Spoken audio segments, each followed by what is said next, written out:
भाषण में नरेंद्र मोदी जी कहते हैं, भाइयों और बहनों, कहते थे, भाइयों और बहनों, मैं ओबीसी वर्ग का हूं। जहां भी जाते थे, मैं ओबीसी वर्ग का हूं, मैं ओबीसी वर्ग का हूं, मैं ओबीसी वर्ग का हूं। भैया 2 करोड़ रुपए का सूट पहनते हैं, क्या चाय की बात कर रहे हो? हजारों करोड़ रुपए के हवाई जहाज में जाते हैं, हजारों करोड़ के हवाई जहाज में जाते हैं, 2 करोड़ 3 करोड़ का सूट पहनते हैं। खैर, कहते हैं मैं ओबीसी हूं। हर भाषण में बोल बोलकर प्रधानमंत्री बन गए। भैया,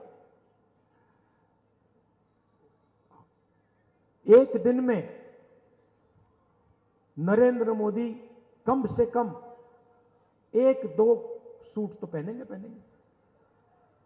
आपने कभी देखा 2 दिन में नरेंद्र मोदी ने 1 सूट पहन लिया? कभी देखा आपने? कभी देखा है? मेरी ये सफेद शर्ट चलती है, बस यही चलती है। यही मैं पहनता हूं। नरेंद्र मोदी हर रोज कोई ना कोई नया कपड़ा पहनते हैं, लाखों रुपए का, और फिर आपसे कहते हैं, पहले कहते थे भाई और बहनों मैं ओबीसी हूं। अब कुछ दिन पहले मैंने जो उनका भाषण सुना, कहते हैं भैया हिंदुस्तान में सिर्फ एक जात है, वो है गरीब। मतलब नरेंद्र मोदी ओबीसी और देश में सिर्फ एक जात, वो है गरीब। देश में ना ओबीसी है, ना दलित है,